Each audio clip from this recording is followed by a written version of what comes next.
This is Hashmati Fendi, and I am doing my live session from the House of Charity in Houston, Texas.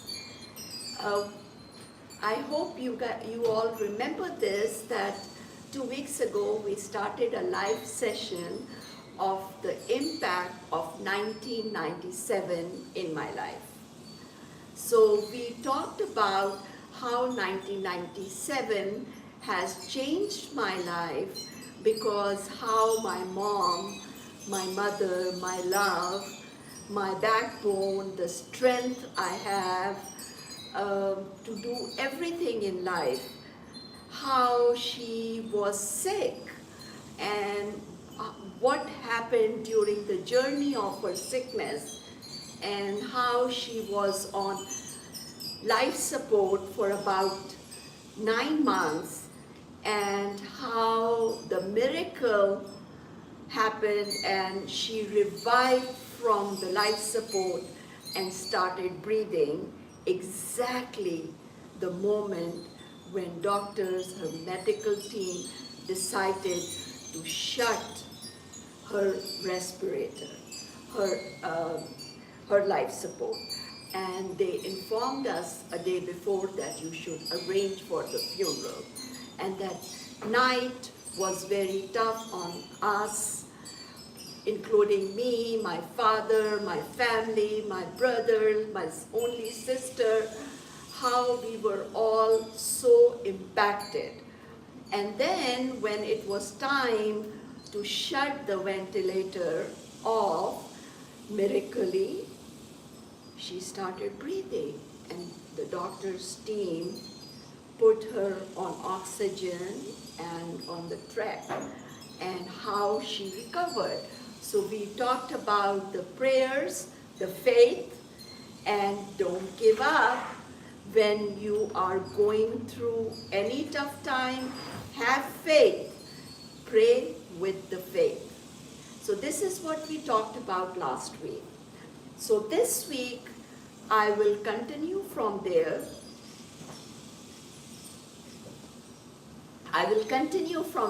And I will talk about what happened after that.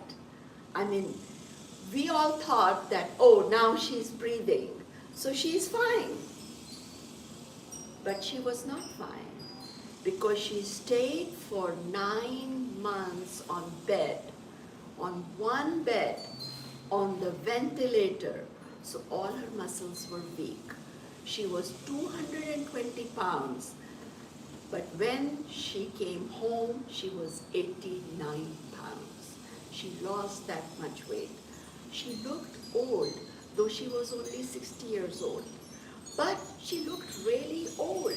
The wrinkles, she was not able to talk, because she laid for so long.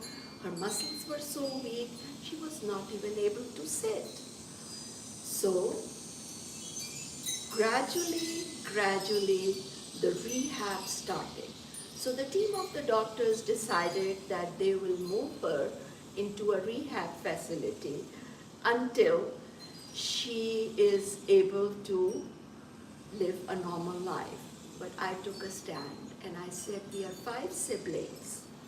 There is no way we will send our mother in rehab. And then somehow, the doctors understood what I was saying. My prayers were answered again, and doctors decided to provide us with the training, how we can take care of her, and they decided to bring her home. You can take her home. So bringing her home was a really long procedure. We had to set up a room like a hospital room with the hospital bed, oxygen machine, her suction machine, her IV, all the dressings, her gowns, all the diapers, and then I bought 11 alarm clocks to remind me of all the chores that I have to do during the time.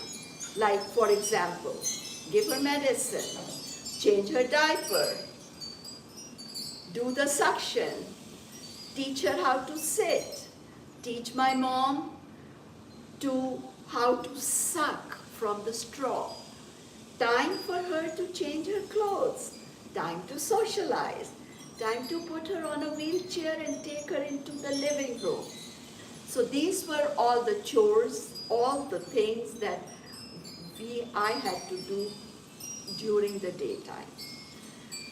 So right now, before my training started, I had to talk with my three sons, Waji, Sabi and Mali, and my younger one was 5 years old at that time, who is now 30 years old, and he's doing his residency in plastic surgery. But he was 5 years old. He was very little, and I was taking all the time from him and giving it to my mom. So I decided to talk to them, and of course my husband.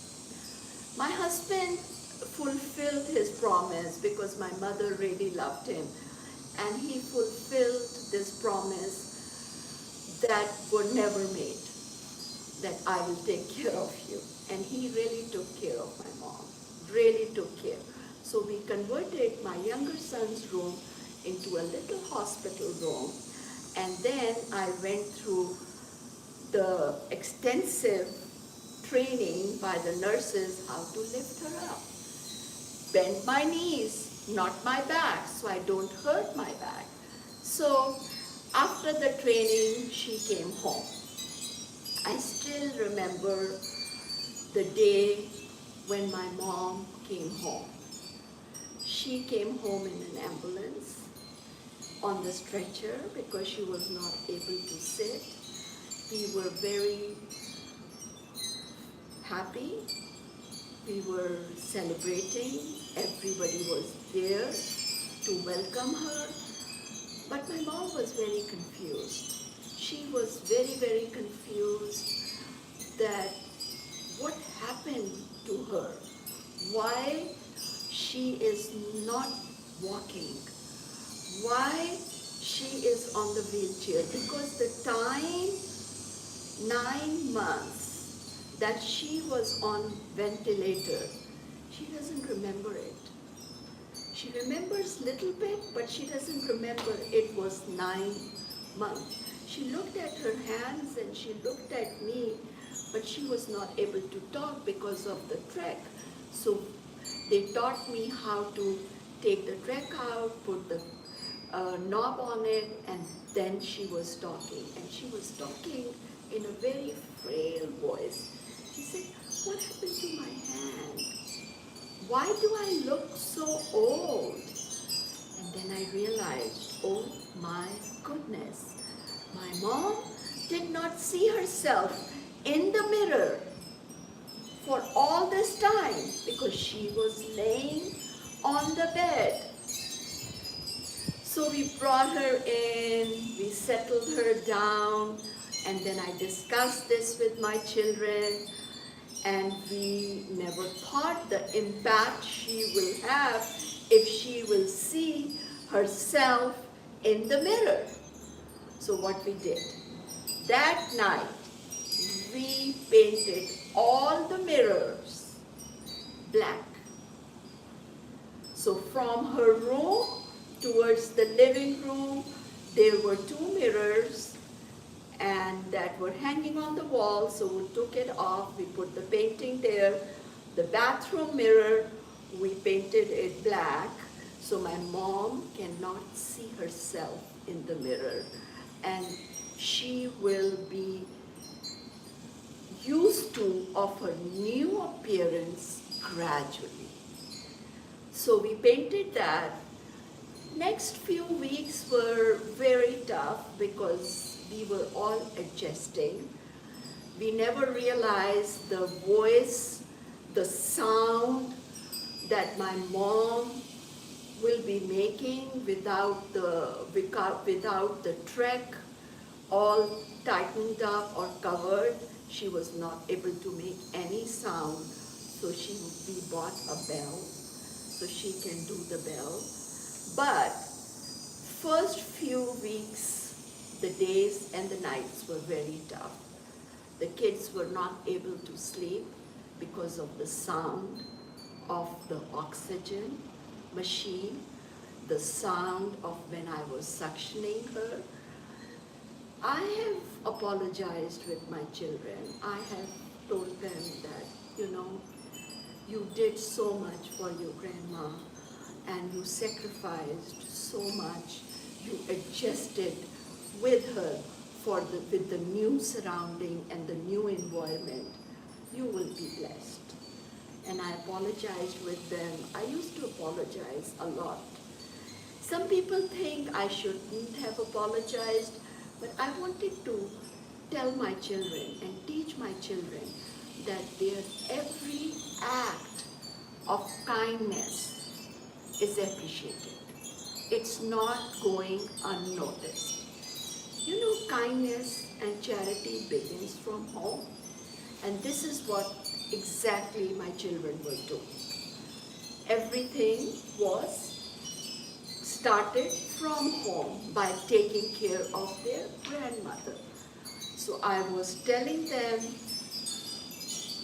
all the time that your act of kindness, your act of adjusting to the new environment is very much appreciated, not just by me, but from your grandmother, and also from the team of doctors, and also overall from Almighty, because Almighty is watching you, and every act of kindness, you will be blessed for it, and they are blessed.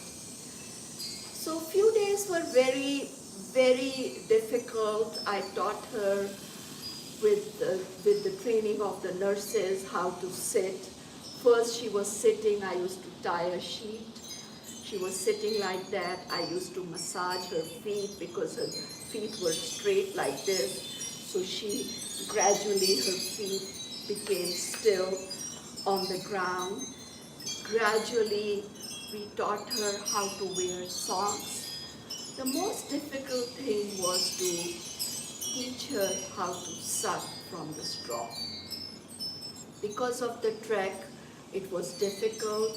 Her mouth was tightly closed like this, and with gradually massaging the teeth, it started getting opened, and from this corner or that corner, I used to insert the straw, and I used to teach her, Mama, suck, Mama, suck.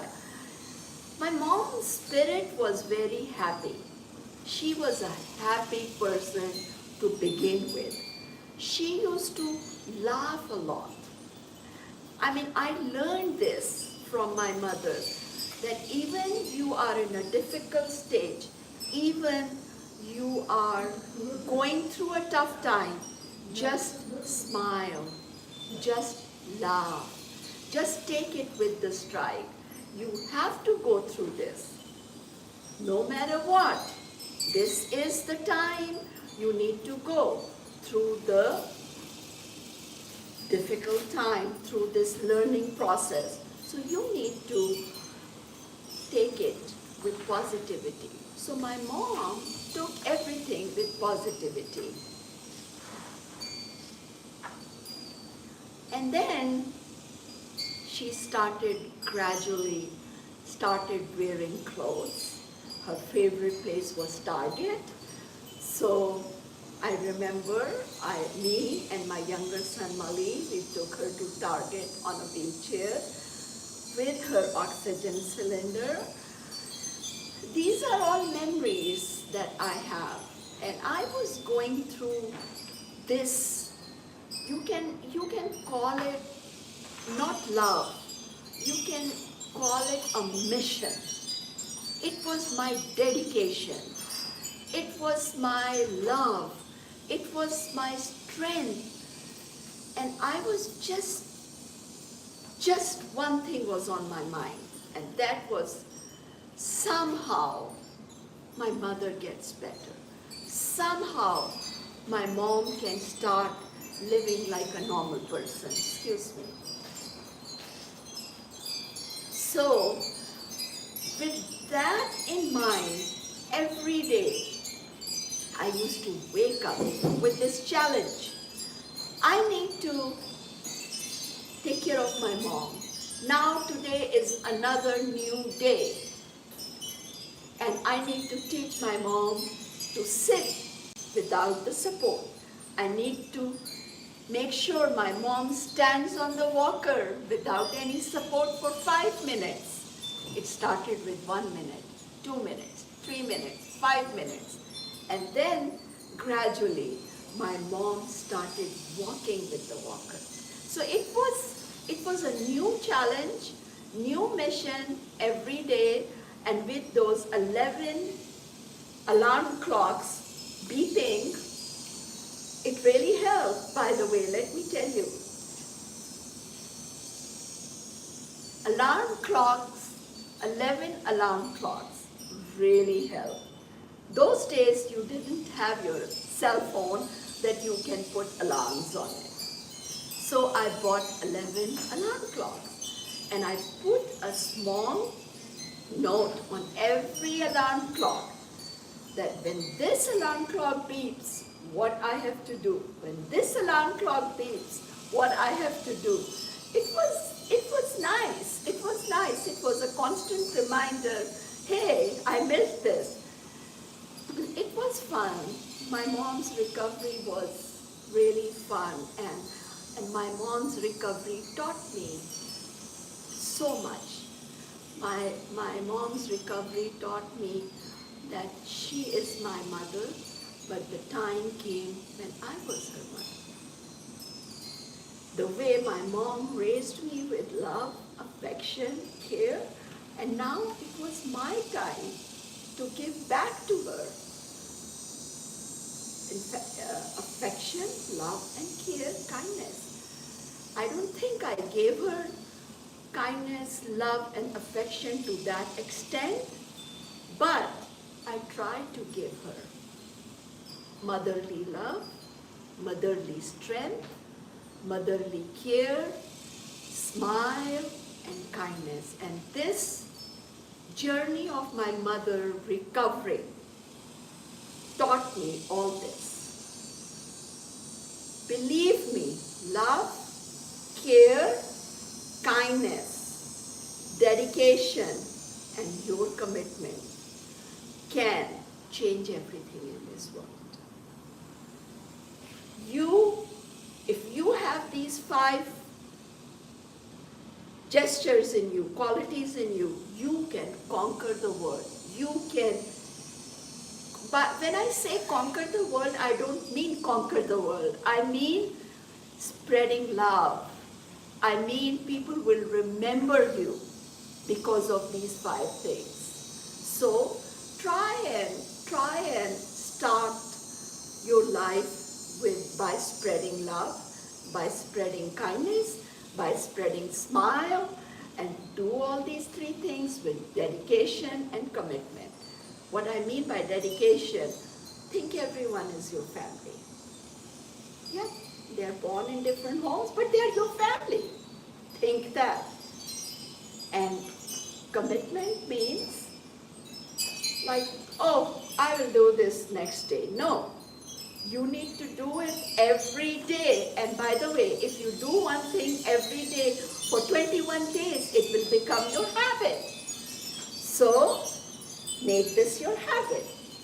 So then my mother started recovering fast. First it was slow, and then it was fast.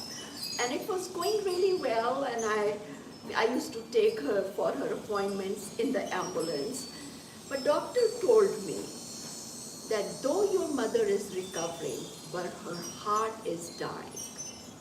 And now she is living with only 25% of her heart that is living. So she is gradually dying. Do something that your mom loves to do. Make her happy. You guys are giving her your strength. All of us, including me, my 5 siblings, we were giving my mom our strength even by holding her hand. She was looking at us through our eyes. So if we are positive, she feels positive. And up till now, it has been 3 to 4 months, up till now, my mom did not see herself in the mirror. I will tell you later how I exposed my mom gradually. So then what happened is that I asked my mom after that visit, that Mom, tell me your wish. What would you like to do? She said, my biggest wish is I would like you to have a daughter, because I had 3 boys. And I told my mom, Mom, that is impossible. Okay? So tell me your other wish. And then she looked deep into my eyes and she told me, remember when you were a little girl? Remember before you got married, all your school years, you used to talk about how you will start a charity organization, how you will serve the children. I think it's time now to start your charity. That's it. The House of Charity got registered with my mom's name on it. She is the founder. She signed on it. And House of Charity came into existence. 1997 in February. 14th February. My mom's birthday was on 23rd February, but my mom said, Valentine's Day is on 14th, your brother's birthday is on 14th, so let's do it on 14th, because you will be spreading love. So House of Charity was registered on 14th February 1997. Though we were doing the charity work before that, but it was not registered in United States. And then my mom left us in June 1997. I will talk to you about her final departure when she left us and how registering House of Charity as a non-profit helped me give all my love, all my affection, care, smile, with dedication and commitment that I have for my mom to my organization. I have never said this to anybody, but I am sharing this now with all of you. That House of Charity is like my mother.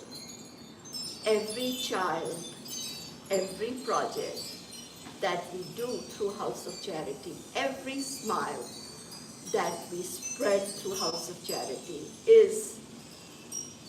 feels like, and I believe this, that my mom is watching from heaven and telling me, good job, Hashmat, go ahead, don't stop, keep doing. So we will talk about this next Friday. Up till then, I would like to say goodbye to you, goodbye, and thank you so much for listening. If you have any questions, please inbox us, and love you all. Take care. Goodbye.